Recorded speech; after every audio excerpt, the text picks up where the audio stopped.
Bonjour à tous et merci de visionner cette vidéo. Aujourd'hui, nous allons parler de l'utilisation de l'intelligence artificielle dans les domaines de la reconversion professionnelle, la création d'entreprises, mais aussi dans ma recherche d'emploi. Mais tout d'abord, je vais me présenter. Moi, je suis Jérôme Sabi et j'ai créé mon entreprise Logos Formation depuis plus d'1 an.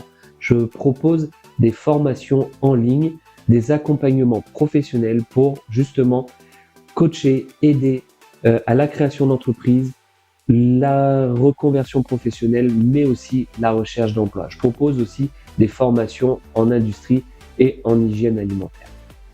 Donc au travers de cette vidéo, je souhaitais pouvoir parler justement de l'intelligence artificielle dans tous ces domaines qui sont de l'accompagnement professionnel et qui sont très utiles.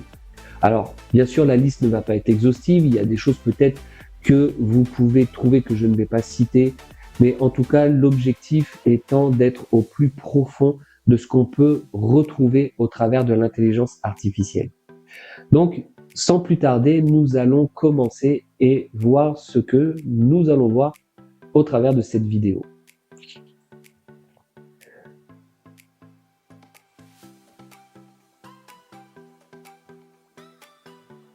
Donc, nous allons voir premièrement les différentes intelligences artificielles à disposition. C'est important de connaître justement quelles sont les entreprises qui proposent ces intelligences artificielles. Nous allons voir comment l'IA fonctionne. C'est important de savoir l'utiliser. Les applications de l'intelligence artificielle dans la recherche d'emploi. Ces applications lorsque je me forme. Son application dans ma reconversion, mais également nous allons pouvoir voir les différents dangers liés à l'intelligence artificielle. Donc voici les différentes entreprises qui proposent des intelligences artificielles. Donc bien sûr, on a ici ChatGPT qui fait partie des plus connus, Gemini qui est l'intelligence artificielle de Google, le chat Mistral, Copilot qui est l'intelligence artificielle de Microsoft, Llama by Meta, voilà. Donc Meta, c'est l'entreprise qui gère Facebook et Instagram, et nous avons Claude. Donc sans plus tarder, nous allons voir comment fonctionne l'intelligence artificielle. Donc l'intelligence artificielle, elle fonctionne grâce à des prompts. Mais concrètement, vous allez me dire, c'est quoi un prompt? Un prompt, c'est une phrase c'est une instruction qu'on donne à l'intelligence artificielle. Donc, on rédige un texte pour lui demander quelque chose et l'intelligence artificielle va s'adapter à ce qu'on lui demande et elle va le mettre sur papier, elle va le matérialiser. Donc, ça peut être un dessin, ça peut être une vidéo, ça peut être un poème, ça peut être un CV, ça peut être plein de choses et nous allons le voir par la suite. Donc, le prompt, en fait, il doit être détaillé et nous avons une structuration. Donc, on peut le trouver sous l'anagramme actif. Donc, actif pour le A pour action. Donc, c'est l'objectif, la tâche. Par exemple, je veux que tu rédiges une lettre de motivation impactante. Donc, il faut vraiment rédiger une action. Donc, je veux que tu rédiges une lettre de motivation impactante, par exemple. Le C pour contexte. Donc, c'est pouvoir vraiment contextualiser. Je suis à la recherche d'un emploi, je suis en reconversion professionnelle, je suis DRH, je veux que ce soit sous forme humoristique. Enfin non, c'est la phrase d'après, humoristique. Donc, c'est vraiment le contexte. Dans quel sens on va utiliser ce texte, cette vidéo, cette image, si c'est pour une publication, si c'est pour une publication Instagram ou quoi que ce soit. Ensuite, le T pour tonalité, donc formel, humoristique, persuasif, pédagogique. Ensuite, le I pour identité, rôle donné à l'intelligence artificielle, donc agit en tant qu'expert en recrutement. Donc ça va être vraiment, voilà, je suis DRH, je suis responsable, je suis formateur, elle va tourner le texte, l'image, tout ce que vous allez lui demander sous ce prisme-là. Ensuite, le F pour format. Donc, LinkedIn, lettre de motivation, CV. Donc, pour que ce soit un résultat plus précis, vous devez également transmettre à l'IA des exemples de ce que vous souhaitez obtenir. Donc, par exemple, je veux que ce soit axé pour un référencement Internet, par exemple, pour toucher un recruteur, pour tout cet aspect-là. Donc, elle va tourner vraiment de la meilleure des manières, de façon à ce que ce soit plus impactant et que ça puisse toucher votre interlocuteur. Donc, les applications de l'intelligence artificielle dans ma recherche d'emploi. Donc, lors de l'analyse des offres d'emploi, l'intelligence artificielle identifie les termes spécifiques. Donc, par exemple, il faut comprendre qu'aujourd'hui, un recruteur, il va regarder les compétences, il va regarder des mots-clés. Alors aujourd'hui, en plus de ça, les recruteurs ont tendance aussi à utiliser l'intelligence artificielle pour lire vos CV. Eh bien, quand vous allez utiliser l'intelligence artificielle, elle va mettre en valeur certains mots-clés. Elle va mettre en valeur, aussi bien dans vos CV, dans vos lettres de motivation, les mots-clés qui sont nécessaires. Elle va vous permettre aussi, dans ce CV-là, de vous donner une structuration de ce CV, une structuration de votre lettre de motivation. Donc, quand vous allez rédiger, elle va pouvoir vous aiguiller et vous montrer ce qui est le mieux pour avoir une bonne lettre de motivation, un bon CV. Donc, ça permet d'augmenter votre visibilité auprès des recruteurs, auprès des recruteurs et démontrer votre connaissance du secteur en ligne. Donc, vous allez pouvoir aussi faire des recherches au travers de l'intelligence artificielle. Donc, comme je vous le disais, elle va vous permettre de structurer votre CV, votre lettre de motivation. Elle va vous permettre de reformuler, d'adopter un ton plus professionnel. Donc, parfois, on a tendance à écrire comme on parle. Eh bien, l'intelligence artificielle va vous permettre, comme je vous le disais tout à l'heure, de pouvoir reformuler votre lettre de motivation de façon à ce que ça fasse plus professionnel, de façon à ce que ça puisse vraiment impacter le recruteur et que ça puisse lui donner l'envie de lire votre lettre de motivation. Donc ça va être vraiment quelque chose, ça va être un plus, ça va être quelque chose de bonifiant. D'adopter donc un ton plus professionnel ou approprié au domaine pour lequel vous postulez. Donc pareil, si c'est pour du design, si c'est pour une entreprise, quelle que soit l'entreprise, l'intelligence artificielle, elle va vous permettre en fait de tourner votre lettre de façon à ce que ça impacte la personne qui va la lire. Parce que forcément, d'une personne à l'autre, la sensibilité ne sera pas la même. L'IA va pouvoir permettre, en tout cas au plus, de tourner vos phrases de la meilleure des manières. Ensuite, elle peut également vous apporter des informations sur l'entreprise, comme je vous le disais, pour laquelle vous postulez. Donc, vous allez pouvoir poser des questions sur l'entreprise, pouvoir de lui demander de faire des recherches sur cette entreprise. Comme ça, vous allez pouvoir le mettre en avant lors de votre lettre de motivation, mais même lors de votre entretien individuel. Donc, elle nous donne la possibilité de corriger les fautes d'orthographe. Donc ça, c'est vraiment un plus, et de fluidifier votre écrit. Elle va vous permettre de vous entraîner aux entretiens d'embauche. L'intelligence artificielle a cette possibilité. Vous pouvez lui demander de se mettre dans la peau du recruteur. Vous lui parlez, parce qu'on a la possibilité aussi de le faire à l'oral, et elle va se mettre en position du recruteur, et elle va vous poser des questions qu'un recruteur pourrait vous poser, et vous allez pouvoir vous adapter et vous entraîner à parler à un recruteur. Donc ça, c'est vraiment quelque chose, c'est vraiment un plus.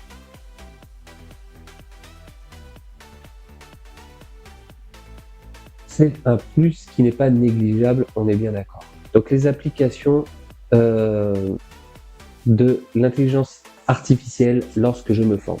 Donc l'IA, elle peut m'apporter des réponses lorsque j'ai pas compris quelque chose.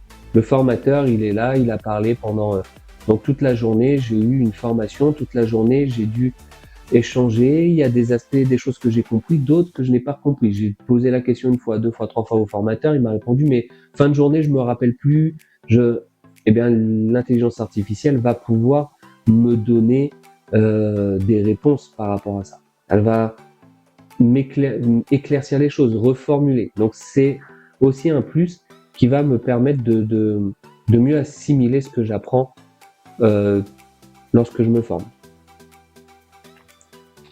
Elle peut m'aider aussi à rédiger des documents. Donc là, encore une fois, alors ça va être par exemple, on me demande de rédiger on me demande de rédiger un texte, de rédiger quelque chose. Ça n'est pas de s'appuyer totalement sur l'IA, dire qu'elle va tout rédiger à ma place. Mais vraiment, moi, je vais sur le même principe de la lettre de motivation, du CV, où je vais rédiger mon texte, je vais prendre les informations, je vais faire ce qui est nécessaire. Et après, je peux le soumettre à l'intelligence artificielle qui, elle, va venir corriger mon texte, qui va venir peut-être le fluidifier, le tourner différemment. Mais c'est moi qui fais le travail. Je suis pas en train de dire que il faut se reposer totalement sur l'intelligence artificielle pour le faire. Est-ce qu'elle peut le faire? Oui, elle peut le faire.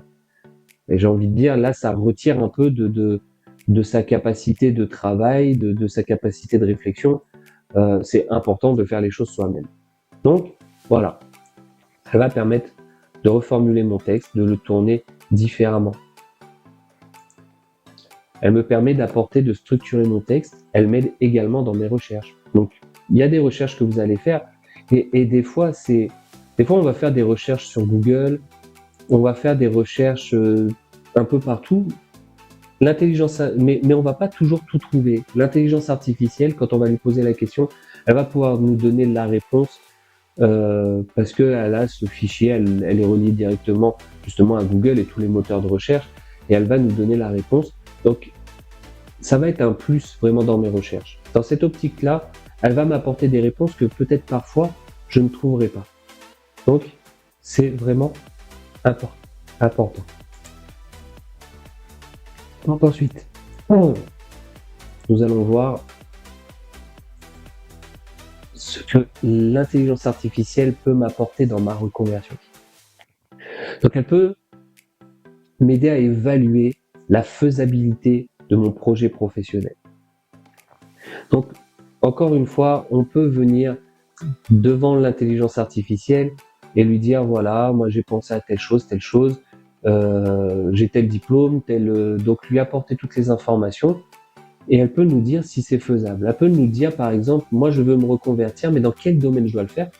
Elle peut apporter toute une liste d'emplois qui vont m'apporter des réponses et savoir vers quel domaine je pourrais m'orienter. Elle peut voir par rapport à mes compétences, elle peut relier tout ça et me diriger dans vers un emploi en fait qui serait adéquat pour moi et qui pourrait être un emploi de cœur.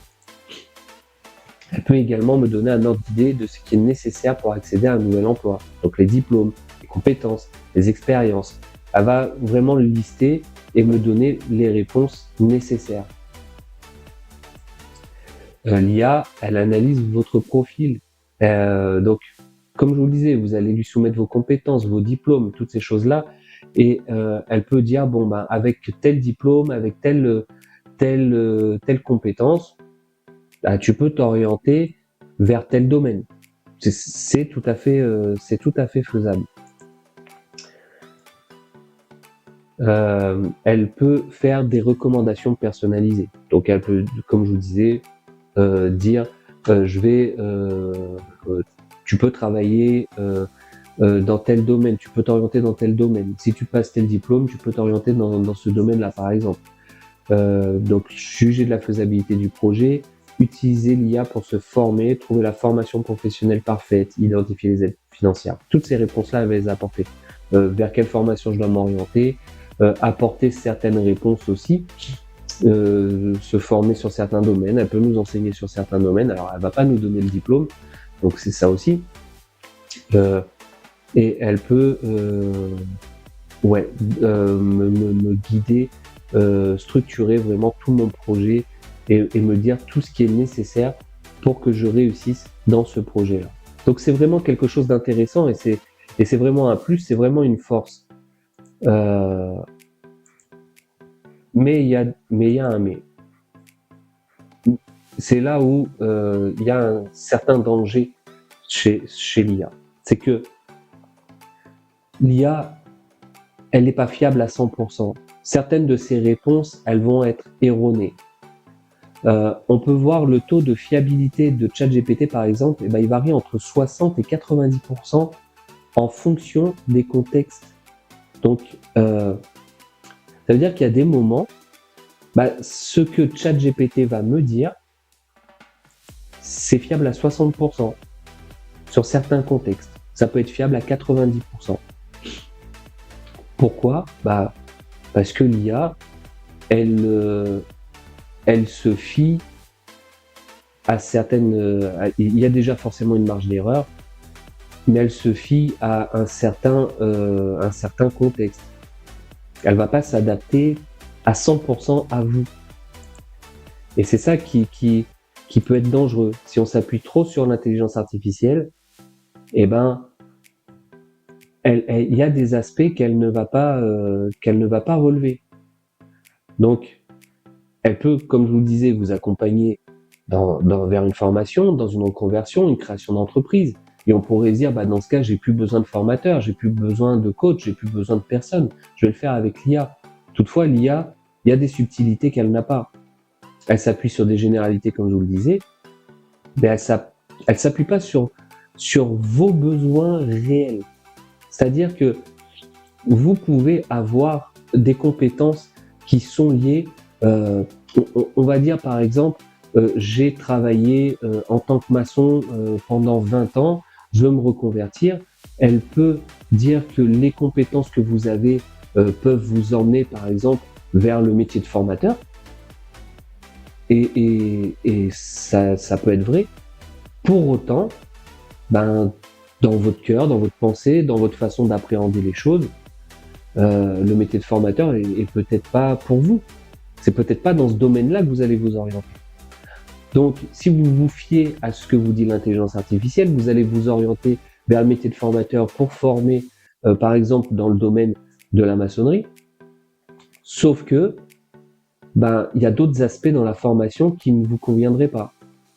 L'intelligence artificielle, elle ne va pas s'adapter à ça. Elle va pas forcément vous poser les questions qui vont vous permettre d'évoluer vers le métier, vers le domaine qui vous convient. Donc, elle va vous apporter une réponse qui, selon des généralités, pourrait vous convenir. Mais ça n'est pas fiable à 100%.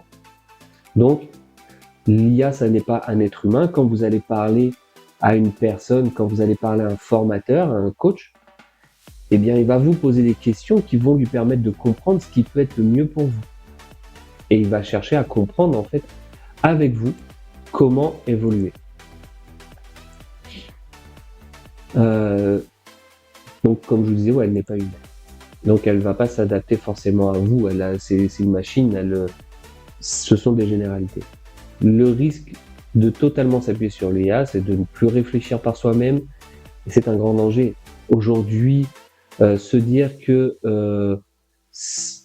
à chaque fois que je veux faire quelque chose, je demande à l'intelligence artificielle de le faire. Je vous donnais tout à l'heure l'exemple dans le domaine de la formation où oui, vous pouvez demander à l'intelligence artificielle de faire vos textes à votre place.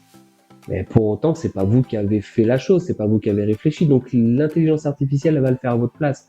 Mais si on vous demande par la suite de faire cette même chose sans appui de rien du tout, est-ce que vous allez être à même de le faire? Donc c'est ça l'aspect de trop utiliser l'intelligence artificielle et ne pas chercher à réfléchir. C'est qu'à un moment donné, ça va être difficile de mettre en place des choses pour soi-même et de soi-même. Donc, l'intelligence artificielle, il faut vraiment comprendre que c'est un outil. Au même titre qu'on va utiliser un marteau pour enfoncer des clous, l'intelligence artificielle, on va l'utiliser pour nous appuyer sur certains domaines. L'IA, moi, je l'utilise dans mon entreprise, dans mon domaine, régulièrement, mais je l'utilise comme une assistante. Si j'ai des questionnements, je vais l'utiliser et je vais lui poser certaines questions qui vont m'apporter des réponses et qui vont mettre en lumière peut-être certaines choses auxquelles j'aurais pas pensé. Pour autant, le gros du travail, je le fais par ma réflexion, par mes recherches, par, mes capacités entre guillemets. Mais je vais poser des questions à l'intelligence artificielle pour compléter ce travail de recherche, ce travail de compréhension.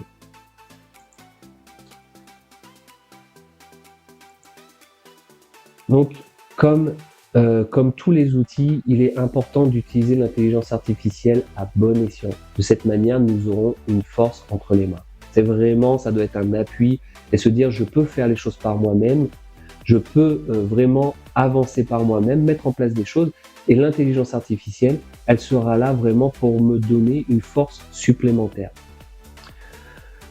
Donc, voilà, cette vidéo sur l'intelligence artificielle s'achève et j'espère qu'elle vous aura apporté énormément de réponses, en tout cas qu'elle vous aura apporté certaines réponses et qu'elle va vous permettre d'avancer. Donc comme je vous le disais, j'ai créé mon entreprise Logos Formation.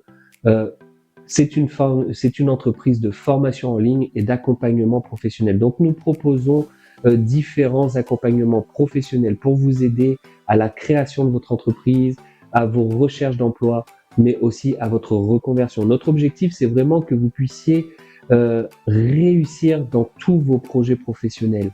Et nous vous apportons les clés nécessaires pour réussir. Et au travers de ces vidéos que nous faisons sur YouTube, c'est aussi une possibilité, ce sont des clés aussi que nous souhaitons vous apporter. Donc, merci d'avoir suivi cette vidéo. N'hésitez pas à vous abonner, à liker. C'est vraiment une force pour nous de recevoir vos likes et vos commentaires aussi, n'hésitez pas. Donc, je vous dis à très vite dans une prochaine vidéo. J'ai hâte de vous revoir.